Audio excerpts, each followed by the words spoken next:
Viewers welcome back on program. So viewers गलबात करन जा रहे हैं भारत ते चीन के हवाले नाल कि चीन ने भारत नूं खबरदार किया है कि वह दलाई लामे दीआं चीन विरोधी कार्रवाइयां की हमायत ना करे। इन्हां विच दलाई लामे दी रिकार्नेशन का मामला अते तिब्बत जलावतन सरकार दीआं चीन विरोधी कार्रवाइयां शामिल हैं। सो इस बारे आप गलबात करन जा रहे हैं। सो असीं चाहांगे कि तुसीं इसी तरह बने रहना, देखण सुन लिया लिखण लई तुहाडा सब दा बहुत बहुत धन्नवाद। जी डॉक्टर साहब की कहना चाहोगे? देखो चाइना की डिप्लोमेसी भी और चाइनीज़ का किसी सिचुएशन नूं फौरन रिएक्ट ना करना, बयानबाजी बहुत घट पर अपने एक्शनस दे नाल ये याद दहानी करवा देना कि भाई असी तुहाडे ते अख रखी हुई है। ये रिमार्केबल है और मैं समझदा कि भी जदों तुसीं किसी सिविलाइजेशन की मैच्योरिटी देखते हो 5000 साल की चाइनीज़ सिविलाइजेशन की और लंबा वक्त उन्होंने डायनेस्टीज़ भी भावें चलियां पर उन्होंने विच एक सलीका, एक प्रोग्रेस, एक डेकोरम, एक ओबीडियंस, एक ओरिजिनैलिटी, ये सारिया चीज़ां रही जड़ी 19वीं सदी तो अद तो 20वीं सदी अद तक ये सेंचुरी जड़ी सी उन्होंने चाइना वाले सेंचुरी ऑफ ह्यूमिलीएशन कहते हैं क्योंकि उदों उन्होंने बहुत बुरा हाल किया। फीम उन्होंने समगल करके अंदर सारे करके उन्होंने बाल्कनाइज कर लिया सी कोई हिस्सा। जापान ने 1930s दे विच अटैक करके सने नैनकिंग कई कुछ जड़ा उन्होंने कब्जे किया।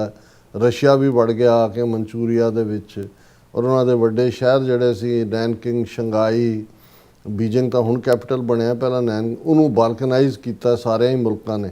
सो उस सारे तो बाद जो चाइना उभरिया निकलिया और इस पीरीयड दे विच ही एक आम जिहड़ा ब्रिटिश लिखतां दे विच कहा जाता सी कि भी इन्हां नूं येलो पैरल कहंदे सी क्योंकि जिहड़े तुसीं चीने देखोगे उन्हां दी स्किन दा रंग पीला हुंदा है ते उन्हां नूं सी कि कहंदे सी इन्हां नूं फीम खा के सुत्ते रहण दिओ, जे जदों ये जागणगे इन्हां ने दुनिया नूं सौण नहीं देना। तो इन्हां नूं येलो पैरल कहंदे सी कि पीली आफत, इस किस्म का नस्ली अंदाज। और ये कोई शक नहीं है कि चाइना ने अपनी सिविलाइजेशनल पार्ट नूं कायम रखते हैं भावें एक स्टेज ते कन्फ्यूशियस और दूसरे थॉट के नाल जुड़े हुए से वो भी जारी है। बुद्धिज़म ने अपना इंपैक्ट छड्डिया, इवेंचुअली मार्क्सिज्म के थले नास्तिकता वाल भी गए पर उन्हां दा सिविलाइजेशनल बैलेंस, साइंस नूं समझण दा और प्रैक्टिकली सोवियत यूनीयन डुबिया क्योंकि अखां बंद करके वो मार्क्सिज्म नूं फॉलो कर रहे सी, उदा उन्होंने जिहड़ा वो फ्लिप साइड नहीं देखी।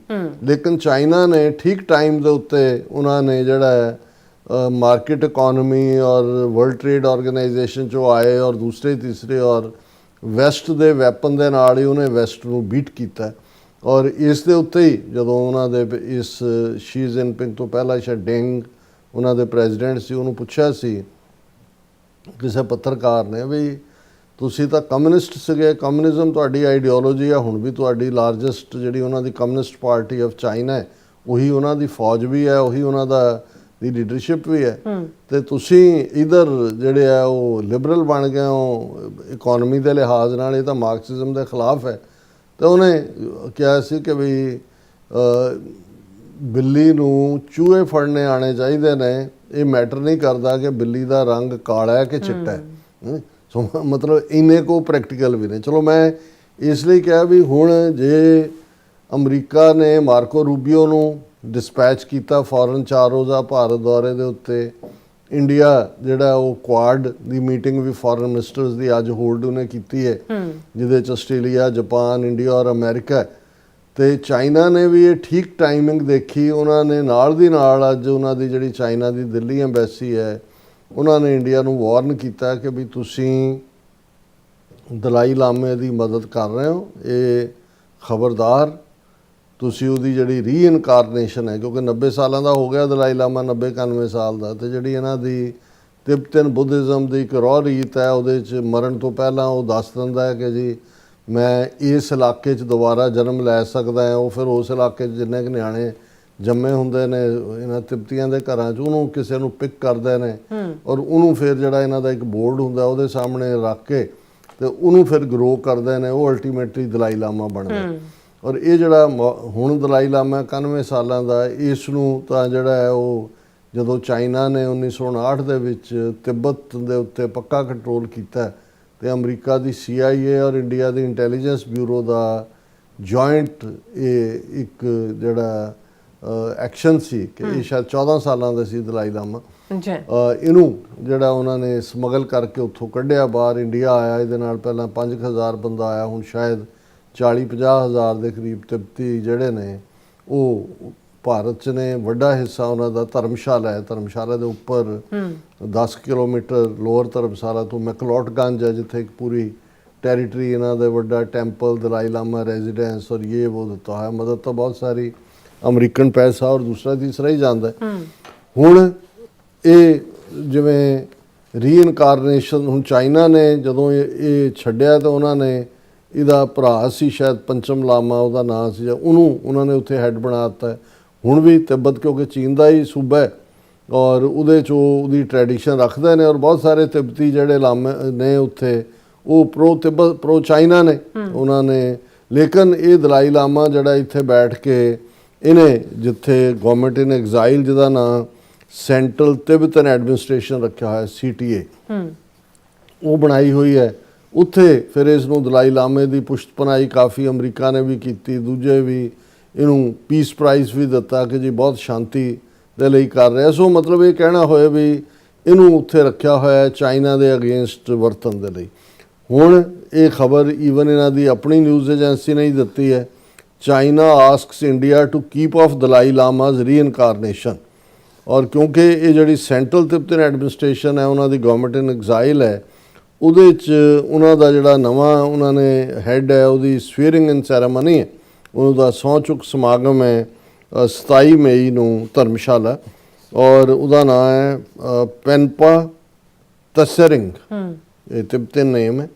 ਔਰ ਇਹਦੇ 'ਚ ਜਿਹੜਾ ਦਲਾਈ ਲਾਮਾ ਹੈ ਉਹ ਵੀ ਇਹਦੇ 'ਚ ਪ੍ਰੈਜ਼ੈਂਟ ਹੋਏਗਾ ਗਵਰਨਮੈਂਟ ਇਨ ਐਗਜ਼ਾਈਲ ਦੇ ਇਸ ਜਿਹੜਾ ਸੱਜਣ ਹੈ ਪੈਨੋਪਾ ਸੈਰਿੰਗ ਉਹਦੀ ਓਥ ਟੈਕਿੰਗ ਸੈਰੇਮਨੀ ਦੇ ਵਿੱਚ। ਅੱਛਾ, ਹੁਣ ਜਿਹੜੀ ਚਾਈਨੀਜ਼ ਐਮਬੈਸੀ ਹੈ ਦਿੱਲੀ 'ਚ ਉਹਨਾਂ ਦੇ ਸਪੋਕਸਪਰਸਨ ਨੇ ਜਿਹੜਾ ਇਹ ਟਵੀਟ ਕੀਤਾ, the so called Central Tibetan Authority CTA is not recognised by any sovereign country, ਕਿ ਇਹਨੂੰ ਕਿਸੇ ਪ੍ਰਭੂ ਸੱਤਾ ਵਾਲੇ ਮੁਲਕ ਨੇ ਇਹਨੂੰ ਮਾਨਤਾ ਨਹੀਂ ਦਿੱਤੀ ਹੋਈ।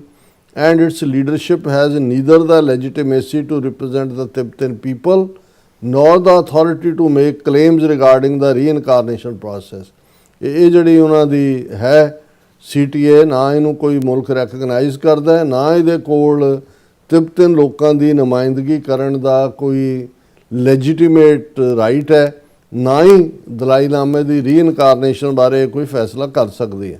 ਫਿਰ ਉਹਨਾਂ ਨੇ ਕਿਹਾ ਕਿ it is sincerely hoped that India will continue to honor these commitments, ਕਿ ਇੰਡੀਆ ਨੇ ਕਮਿਟ ਕੀਤਾ ਹੋਇਆ ਕਿ ਵੀ ਦਲਾਈ ਲਾਮੇ ਨੂੰ ਠੀਕ ਹੈ ਤੁਸੀਂ ਸ਼ਰਨ ਦਿੱਤੀ ਹੋਈ ਹੈ ਪਰ ਇੰਡੀਅਨ ਟੈਰੀਟਰੀ ਨੂੰ ਇਸਤੇਮਾਲ ਨਹੀਂ ਕਰਨ ਦਿੱਤਾ ਜਾਏਗਾ ਕਿ ਚਾਈਨਾ ਜੋ ਕਿ ਦਲਾਈ ਲਾਮਾ ਕਰ ਰਿਹਾ ਹੈ। ਤੁਸੀਂ ਆਪਣੀਆਂ ਕਮਿਟਮੈਂਟਸ ਤੋਂ ਭੱਜ ਰਹੇ। It is sincerely hoped that India will continue to honor those commitments, refrain from providing any platform for activities advocating Tibetan independence, ਕਿ ਤੁਸੀਂ ਇਹ ਪਲੇਟਫਾਰਮ ਪ੍ਰੋਵਾਈਡ ਕਰ ਰਹੇ ਹੋ ਜਿੱਥੇ ਕਿ ਉਹ ਤਿੱਬਤ ਦੀ ਆਜ਼ਾਦੀ ਦੀ ਗੱਲ ਕਰ ਰਹੇ ਨੇ, and avoid interference in the reincarnation of the Dalai Lama, ਕਿ ਦਲਾਈ ਲਾਮਾ ਸਾਡੇ ਕੋਲ ਵੀ ਆ ਉੱਥੇ, ਉਹਨੇ ਕਿੱਥੇ ਰੀਇਨਕਾਰਨੇਟ ਕਰਨਾ ਹੈ ਇਹ ਉੱਥੋਂ ਵਾਲੇ ਤਿੱਬਤ ਦੇ ਲੋਕ ਡਿਸਾਈਡ ਕਰਨਗੇ, ਨਾ ਕਿ ਤੁਸੀਂ ਕਰੋਗੇ। ਔਰ ਇਹ ਜਿਹੜਾ ਉਹਨਾਂ ਨੇ ਕਿਹਾ such an approach would contribute positively to the overall stability and constructive development of the Indo-China bilateral ties।